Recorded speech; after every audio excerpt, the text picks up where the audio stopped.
हाँ तो ये सिर्फ है ये क्या मारा गया केक शेक जी जी तो सिगरेट जी तो क्या मालिक ਦੀ ਜ਼ਾਤ ਨੇ ਭੇਜਿਆ ਬਿਸਕਿਟ ਨੇ ਇਹ ਵੀ ਬਿਸਕਿਟ ਨੇ ਇਹ ਨਾਲ ਕੇਕ ਨੇ अस्सलाम वालेकुम ਕੀ ਹਾਲ ਜੀ ਠੀਕ ਹੋ ਆ ਜਾਓ ਤਸ਼ਰੀਫ ਲਿਆਓ ਹੋਰ ਸੁਣਾਓ यार कर्म ਸਿਹਤ ਵੀ ਠੀਕ ਹੈ ਮਾਸ਼ਾਅੱਲਾ ਕੀ ਮਾਸ਼ਾਅੱਲਾ ਇੱਥੇ ਰੱਖਿਆ ਅੱਜ ਸਮਾਨ हाँ तो ये सिर्फ है ये क्या मारा गया केक शेक ਜੀ ਜੀ तो सिगरेट ਜੀ तो क्या ਅਸੀਂ ਅੱਜ ਇੱਥੇ ਲੰਘਨੇ ਆ ਡੇਲੀ ਸਾਡੀ ਡਿਊਟੀ ਅੱਲਾ ਨੇ ਲਾਈ ਹੁੰਦੀ अल्लाह की ਤੇ ਉਹ ਅੱਗੇ ਗਏ ਆ ਤੇ ਅਸੀਂ ਵੇਖਿਆ ਕਿ ਬਜ਼ੁਰਗ ਸੈਟਅਪ ਛੋਟਾ ਜਿਹਾ ਹੀ ਲੱਗਦਾ ਪਿਆ ਕੋਈ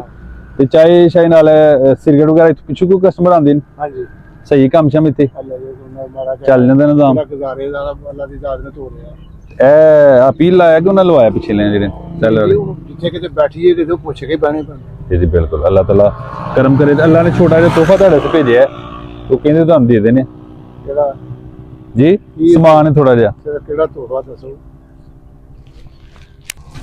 ਕਨਾਲਾ ਆਈ ਰੱਖਾਂਗੇ ਇਹ ਦੁਕਾਨ ਤੇ ਆ ਬਿਸਕਿਟ ਵਗੈਰਾ ਇੱਥੇ ਰੱਖਣੇ ਨੇ ਮਾਲਕ ਦੀ ਜ਼ਾਤ ਨੇ ਭੇਜਿਆ ਇਹ ਬਿਸਕਿਟ ਨੇ ਇਹ ਵੀ ਬਿਸਕਿਟ ਨੇ ਇਹ ਨਾਲ ਕੇਕ ਨੇ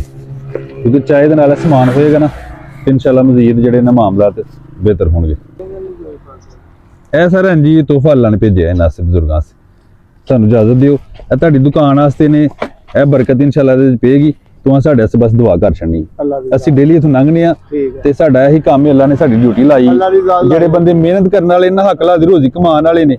ਉਹਨਾਂ ਦੇ ਨਾਲ ਥੋੜਾ ਬਹੁਤਾ ਅੱਲਾ ਦੀ ਜ਼ਾਤ ਨੇ ਜਿਹੜਾ ਕੋਈ ਮਾਮਲਾ ਕਰਨਾ ਹੁੰਦਾ ਉਹ ਸਾਡੀ ਡਿਊਟੀ ਲਾਈ ਹੋਏ ਤੇ ਪਹੁੰਚਾਣੇ ਹੁੰਦੇ ਨੇ ਠੀਕ ਹੈ ਜੀ ਅੱਲਾਹ ਤਾਲਾ ਕਰਮ ਕਰੇ